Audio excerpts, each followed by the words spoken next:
So alien, but so familiar. That's how it felt.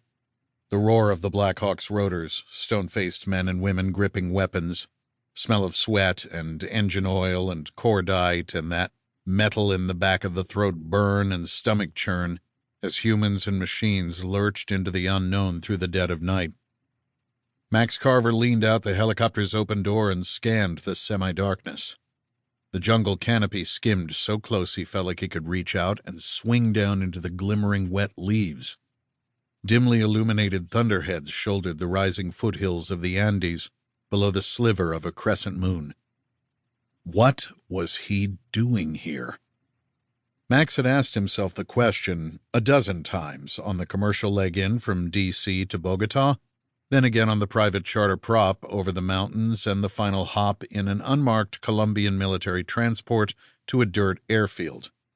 He pulled out his picture of Talisha and held it close in the roaring wind and low light, so he could inspect her slender arms cupping that beautifully swollen belly.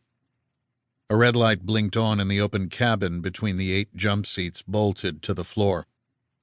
10 minutes, came the voice of the team leader, an angular-faced man named Armad Kruger that Max had been introduced to the night before.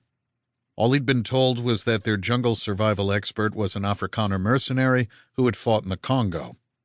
That, and he worked for Stillwater, the military contractor that put this last-minute mission together. The South African had to be 6'4", and the only person in the chopper taller than Max. Kruger said through the headset, "We're doing a soft egress.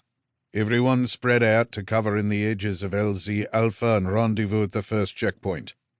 The second team will be 300 yards west of the LZ Beta. Use your GPS if you get separated. That's what it's for. Everyone body up. Night gear on. 9 till touchdown. We're covering with drones. We make contact, everyone stand down and let Mr. Carver do the talking." A stocky young guy seated in front of Max pointed at the photo of Tal. "That your girl?" "Yeah," Max smiled. "Pregnant?" 7 months. "And you're heading out?" "In and out. Rescue mission. Just the ones that want to come," Max replied. "Should be back day after tomorrow. A week at most." "If you say so," the man's raised eyebrows conveyed, but he said, "These are my 2 reasons for being." The man held his rifle to his chest and fished a photo from his breast pocket. "Asher and Ezra, 2 and 5. He held out the family picture and angled it for Max to get a look.